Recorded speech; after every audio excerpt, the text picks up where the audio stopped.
Hey everybody, this is LVO Tour, the Fancy Action Now Bombshell News. This is an exclusive to the Fancy Action Now. You'll only see this here. At any rate, this is huge news. I'm going to get the chat up.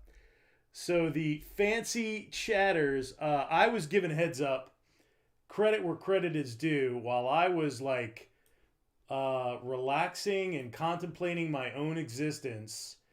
I was given a heads up by Classic Modern Gaming. We tried to get him on a live stream, but this man has more responsibilities than the president of Europe. So we are going to cut him some slack. He's going to pop in on the chat and join the conversation. So Microsoft to acquire Blizzard Activision. Now, this is big. This is big. This is big gaming news. If you're a gamer, odds are this is going to affect your gaming life in some way or the other. So Microsoft steps out with one big hobnail boot and acquires Blizzard Activision. And hype. We got Dat Game Collector. He's in the chat. Dude, I have a video that's coming up. Dat Game Collector, Fade Akeen, friend of the channel, friend of the Toro. Okay, Dat Game Collector. Dat Game Collector is no joke. Okay? And his channel is quite potent, my friends. If I may say that, his channel is quite potent. He has some heavy hitter videos on there. He's got some really good collector information that I secretly look at on the sly and direct my collecting. Dat Game Collector, I will give him credit. We'll take a step back. We'll take a step back from Twitter. We'll take a step back and reassess ourselves. We're going to take a step back and recognize Dat Game Collector as he has really steered me in a different direction. Although, I got a bag of weird pickups. I got a bag of weird pickup games. I'm going to make a video for Dat Game Collector. I was going to invoke him. It's funny that he showed up in the chat today. Burp. It's funny that he showed up in the chat because I was like, oh, the video I'm going to make next is going to be a weird pickup video that I'm going to give a shout out to Dat Game Collector. But anyway, back to the topic at hand. Microsoft acquires, and let me see what was the actual. I have the article. I actually have the article pulled up. One of the many articles that just dropped. Microsoft to acquire Activision Blizzard to bring the joy and community of gaming to everyone across every device. Everywhere, forever. Okay, it's a little creepy. Who wrote that line? Listen to this line again because it comes right off the Microsoft site. And sometimes looking at the internal response to these things is very educational and a little odd. I'm like, Microsoft to acquire Activision Blizzard to bring the joy and community of gaming. What? Sounds like a cult. Bring me some joy. Spray some joy all over me and the community of gaming for everyone across every device everywhere. Anyway, legendary games, immersive interactive entertainment, and publishing expertise accelerate growth in Microsoft's gaming business across mobile, PC, console, and cloud. It's funny how they prioritize that. That's not by accident. Like the prioritization of that is not an accident. Mobile, which is everybody does. PC, which is the high end. Console, which is kind of family and like less skilled users. Like the more skilled of a user you are, typically, because I'm a console gamer and a PC gamer, and cloud. So you have Xbox plus Activision, Blizzard, and King, which is no small thing. Because you got Candy Crush in there. Microsoft now owns Candy Crush. You know, the most popular mobile game, maybe a game if you want to talk about total players, users, etc. Maybe the most popular game of all time, Candy Crush. And I do have Candy Crush. I do play if I'm sitting in a waiting room or something like that. I will open up my phone and play Candy Crush. And on certain levels, I have been ranked #1 in the world in Candy Crush. Credibility, baby. All right. So we got Overwatch, a nice little game called Overwatch, Diablo. Maybe we'll actually get some decent games for Diablo, huh? Call of Duty, man, somebody needs to take a firm hand on that. That franchise has jumped the tracks, baby. It has jumped the shark. World of Warcraft, a nice little MMO. It's a little experimental indie game called World of Warcraft, Candy Crush, and StarCraft. StarCraft is completely underexploited. So it's just interesting to look at the Microsoft announced plans to acquire Activision Blizzard, a leader in game development and an interactive entertainment content publisher. The planned acquisition includes iconic franchises from the Activision Blizzard and King Studio like Warcraft, Diablo, Overwatch, Call of Duty, and Candy Crush. We're not name dropping. All right. So Redmond, Washington, and Santa Monica, California. 3 billion people actively playing the game today. Blah, blah, blah, blah, blah, blah, blah. Okay, so here we go. $95 per share. So they waited until all the BS settled out and it dropped below 100 a share. Because the thing of it is even though Activision Blizzard and King is not being run extremely well at the moment, it's still a powerhouse. And with a little bit of reorganization, they could have popped that up over 100 a share. So what it says to me is, and believe me, these conversations take place. I mean, they have to, is, you get with your team, you get with your actuarials, you get with your accounting group, you get with you, and we say, okay, we want this acquisition. The acquisition is going to take place. You've already had conversations over there too. There's always glad handing. It's not exactly a hostile takeover. They've mined things out. They've gotten too big. They've gotten too monolithic, if I can use that word, not to insult monolith. But they've gotten monolithic and they've gotten and they're mired in lawsuits. They're mired in abuse claims. Their last Call of Duty was not well received. And that's one of their cornerstones. How do you fail at that? Again, it's another one of those things where there's mismanagement when something like that like just based on brand will carry it a lot of times. How do you mess that up? Like, as long as you're producing something that's relatively in the confines of that license, it's going to do well because of the brand recognition. I mean, that's what brand recognition does. It carries your product to greater revenue generation because of recognition. We're just designed to be like that. We're just designed to say, oh, that's a big brand. I want to be part of that. If they make a good product or even a decent product. So, having failed at something like that was very much an indicative, it was a sign that a major reorganization needs to take place. And a lot of companies realize that. A lot of companies realize, like, wow, we're going to have to clean house. We're going to have to take a hit on the share price. That's the key. Because the top people understand that if they don't do a major reorg, they're going to lose market cap. They're going to lose share in the marketplace. And it's going to be a slow bleed. And when you do a reorg and you get rid of a lot of fluff and crap, you actually shrink the size of your market cap and you drop your share price. So Microsoft's over there waiting for it to dip below 100.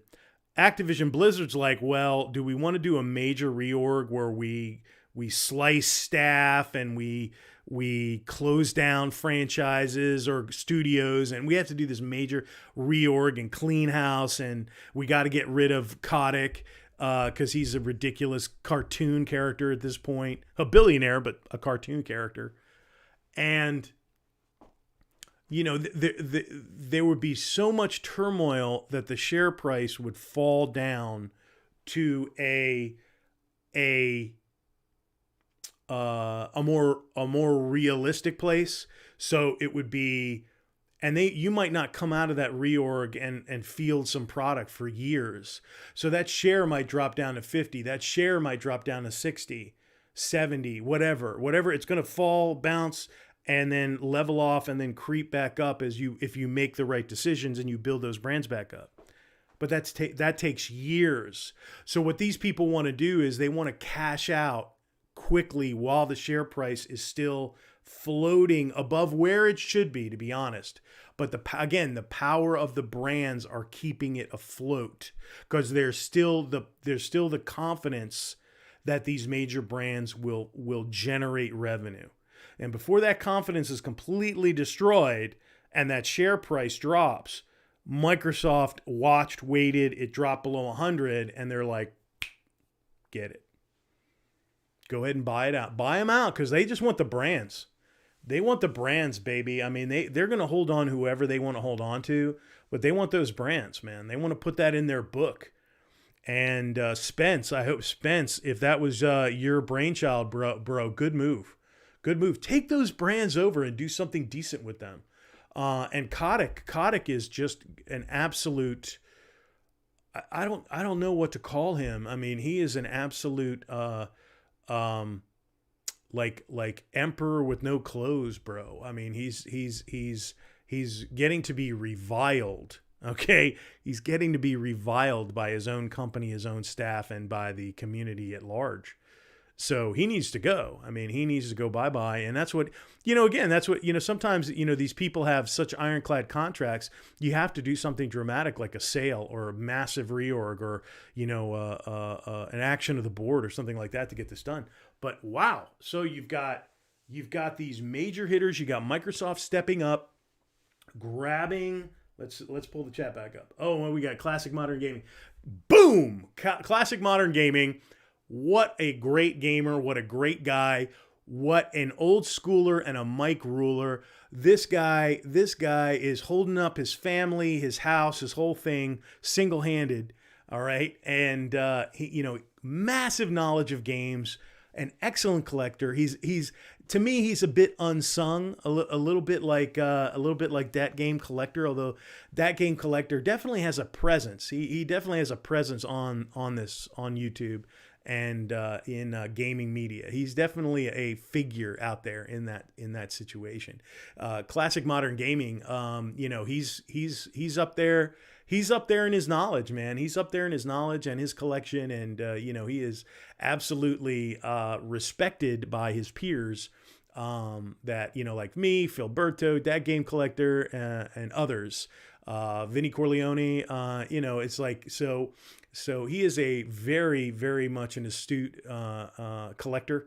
And he's a great gamer. He's a great gamer, man. Classic Modern Gaming. He sent me a text and he's like, dude, look what just dropped. And I'm like, man, let's make a video. And I'm like, hey, why don't you drop all your responsibilities, your job, your family, and kick the dog, and then get on a Discord with me. And he's like, dude, I live in the real world. Thanks. But we'll get him on. We'll get him on soon. I'm looking forward to doing that. What does he say? He says studios include Blizzard, Beanox, Demonware, Digital Legends, High Moon Studios, Infinity Ward, ouch, Sledgehammer, Treyarch, Raven Software, King, wow, Major League Gaming and Radical Entertainment, Toys for Bob, and the smaller ones. Now I really won't be able to find a Series X. Tyler Stevenson, classic Fata Keen. We got some. This is a Fata Keen discussion that we have here going on right now. So Xbox, Activision Blizzard, Microsoft acquires that. They become the third largest publisher in the marketplace. That means they are part of the trifecta. Now the other thing that I would say about this is this kind of consolidation good or bad? And the answer is yes. It all depends on the leadership and how it is handled. When you have the consolidation, the The good part of consolidation is that you take this huge organization with a ton of resources that if it's done effectively can provide the revenue, can provide the, it's not really revenue, can provide the capital. All right, capital is money you use to acquire revenue. So you fund with capital and then you generate revenue, right? So they have the capital and the influence in the industry. I mean, things are just done when you're that big. You know, if you need to get something done, it's just taken care of. So you leverage that amount of control and resources to drive the market and drive innovation and these kind of things. The negative side of that is, again, we live in a duality. There's a positive and negative to everything. The negative part of it is that if it becomes monolithic, and that's a negative, that's a connotation. All right, that's a negative. It's monolithic. It's just this big, rigid, impossible to move. And when they do bad things, it affects, billions of people. And it's just, when you're monolithic, if the leadership isn't there, it can be absolutely destructive. And eventually the monolith collapses. Like Blizzard, unfortunately, they know it too. That's why they're like running to this acquisition. They're running to this acquisition because they know a major reorg is required before they can get back into a productive direction, vector. And they can't do it without getting rid of Kotick. And again, they are mired in controversy over sexual harassment and abuse of women, abuse of workers. I mean, they have become like a sweatshop, and they've become notorious, and Kotick has become notorious, and he is absolutely incapable as a leader of restoring some kind of legitimacy to his position. He can't do it. It's done. He's undermined himself with poor leadership because, a lot of these guys get up there and it's a lot of power. It's a lot of money. People jump, you hire, you fire, and you tend to think you're untouchable, and you're really just a guy. You're still just a man or a woman. You're still just a person. And evil is evil. Crime is crime. Abuse is abuse. You're not above being held accountable for your abuses just because you're powerful. I mean, guys, and I know you're saying like, oh, hey, Toro, people buy their way. Yeah.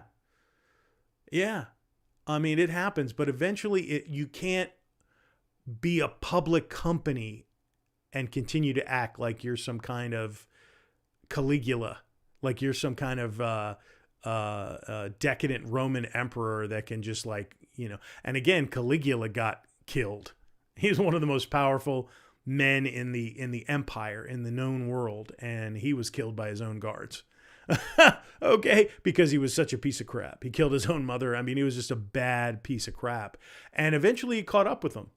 Eventually it caught up, and eventually it does, Mr. Kotick. A lot of Jim Sterling, if I could give him a shout out. Jim Sterling has covered a lot of this as far as the abuses at Activision Blizzard, and Mr. Bobby Kotick. He called this 5-10 years ago. I'm serious. Especially 5 years ago, he's been plinking Bobby Kotick for the last 5 years. So yeah, kudos to Sterling. He probably won't get the credit for it. He will here. And yeah, we know things have gone a strange direction with Stephanie Sterling, with Jim Stephanie Sterling. We know things have gone a little unusual, which is absolutely her right to do. So there you go. But I want to give Jim Stephanie Sterling the credit for calling out, one of the few voices calling out Activision Blizzard for abuse of the gamers, microtransactions, sexual abuse allegations and crimes, work abuse allegations and crimes, people getting depressed, people committing suicide because of crunch on the video games. No joke. I mean, Activision Blizzard, there were people that killed themselves because of the work environment. So, wow. Okay. So you're talking about an opportunity for Microsoft to come in and own these licenses, restore appropriate business practices, develop them in productive ways that satisfy the customer, also provide ongoing revenue for these storied licenses.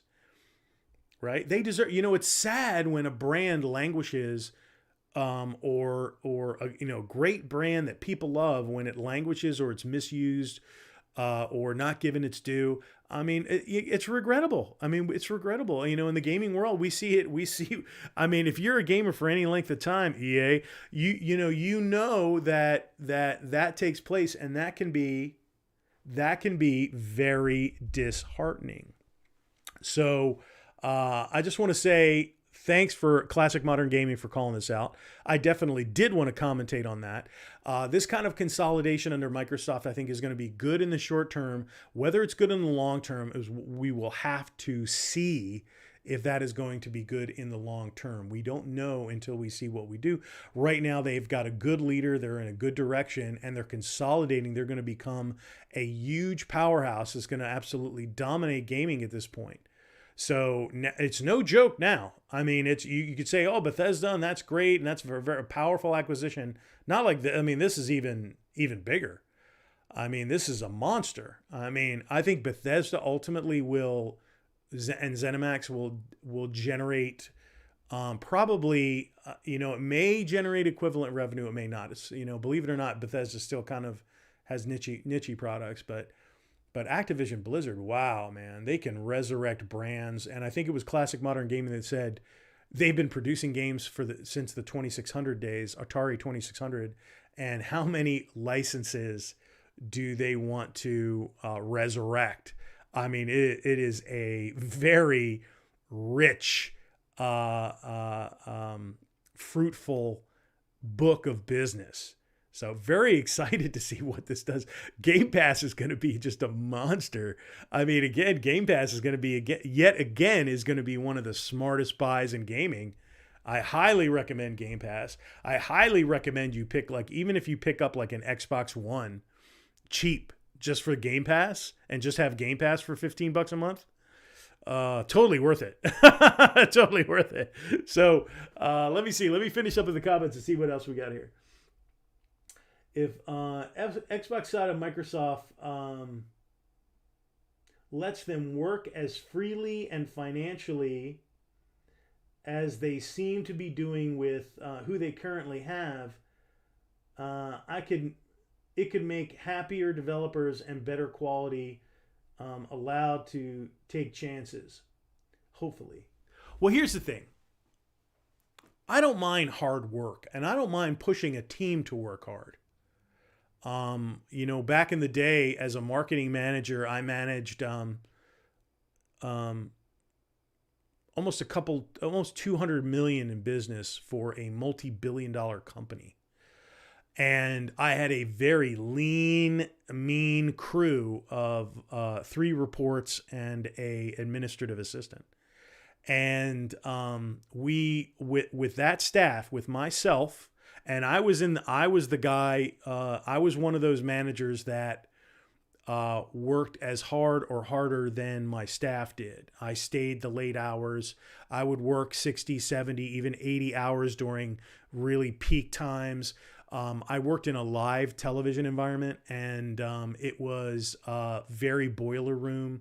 You needed to be on call. We literally had pagers, and we had cell phones too, but we were required, like doctors, like emergency room doctors, to have pagers as well. And it was a dedicated line to what they called the MOD, or manager on duty. And that was the person that was in charge of the live broadcast that broadcasted in Europe as well. It was like we handled the feed for the nation, the United States, but also many international locations as well. So it was one of those things where if the manager on duty called you, you dropped everything. And to be honest, I always like to make this comment because it's funny. It sounds funny, but it was literally true. there wasn't an intimate moment that you can mention that wasn't interrupted at one time or another where I didn't have to deal with that. So not one intimate moment that you can imagine that wasn't interrupted. So, but what I'm trying to say about that is that, like, I don't mind working in a high test environment. And I don't mind throwing the hours, and I don't mind, now when I got married and I had a child, my attitude shifted. It certainly did. It did shift to the point where I'm like, wow, I'm going to have to find something that I'm either going to have to delegate more, or I'm going to have to downshift a little bit in my career, which I did. And it probably saved my life, because I was running full tilt like every day, all day. But the thing of it is like, that was my choice to do that. And I loved it, and during that time, it was just one of the most exciting times of my life. But you can't make everybody do that. Like, I had somebody who ran a particular piece of business for me. And this is what I'm talking about with, like, the worker abuse at Blizzard. Like, you can encourage people to a little bit, not too much. I mean, you got to be careful. You can encourage people to put that level of commitment in, but you have to realize that they're sacrificing their lives. There's only so much time in a day. There's only so much time that you have with your family and or loved ones, or your own pursuit. Maybe it's a hobby. Maybe it's you're part of an adult softball group, or something that you enjoy, that you do for your own edification. You're entitled to that. You have to be careful about, and they always talk about that workplace balance. There are some people that love coming in 80, 70, 60 hours a week. They love slamming down. They love hitting the goals. And that's the kind of lifestyle they like. I was one of them. But then there were times where, like, I had one of my reports come to me and say, I've got this family thing, but I have the main item of the day. We called it a TS, or today's special. I have the today's special, and I'm not going to be able to be here for the airing of the launch of this product. And I'm like, well, when's the launch? It's like 10 at night. Because we ran 24 hours a day. The network ran 24 hours a day, no interruption. And I said, I'll do it.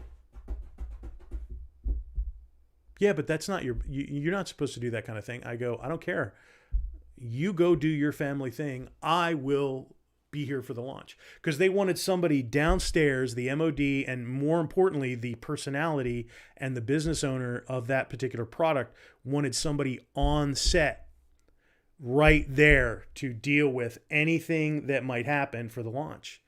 And she had agreed to it. And then she came to me and she goes, I have to choose between my family and this major thing going on. And I said, no, you don't. I'll go take care of it. Okay. If you have leadership like that, that's working hand in glove together, and you're taking one for the team and all that stuff, but that wasn't the way it was at Activision Blizzard. And if you look at, and I highly recommend you go look at Jim Sterling, regardless of what you think of him.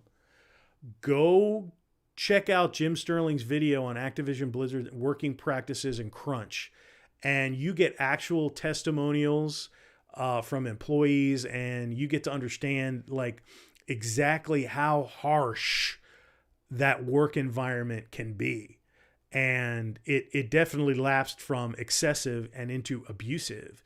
So this is a win for everybody that works at that company that's been slugging it out and really with very little recognition. And hopefully Microsoft will restore, and I'm giving them a lot of credit with this statement, Microsoft will restore appropriate and not, aggressive. I'm all about that. I'm all about the win and, get the goal and exceed the goal and I'm all about that. But, you have to do so in an appropriate environment where people have room to have lives and aren't thrown into anxiety and depression and forcing these people to go onto psychotropic medication because their job is so strenuous. So hopefully that is something that will be a wonderful, wonderful win for people at Activision Blizzard. And I keep falling out of focus. Okay, there we go. So let me see. I'm gonna close this down because I'm ranting. Does Activision still have 007? It's been like 10 years since a game. Let's see. The newer old 007 games, yeah, not sure. The GoldenEye 007 game. The thing of it is that they can even bring back, if they still hold rights to some of the licenses of some of the films, because a license that big like 007, it's going to be per film. I don't know if they're handing out or per game. I don't know if they're going to give you like a blanket, like, oh, you can just make games about 007. That's not how that kind of stuff works with licensing. It's going to be like, well, what film did you want to make? Did you want to do a trilogy? Oh, well, that's a whole different price scale. Believe it. I mean, it's rough. Those negotiations can be extremely tough from a dollar's perspective, because that license is trying to extract as much revenue up front as they can, because they don't know how well the game's going to sell or do. But they want to make sure that their license is well represented, and they want to make sure they're not going to give you a blank. They might, if you're willing to come off of the money. It depends on what the relationship is.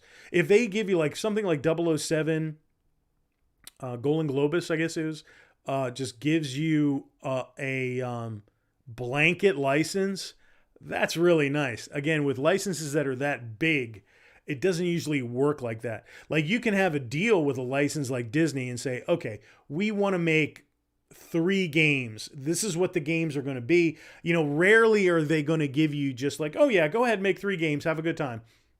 No. So, but again, you have to give them as much specifics as they want. And a lot of times a license will come back and say, we want to see a prelim of the game. We want you to create a little bit of a preview for us.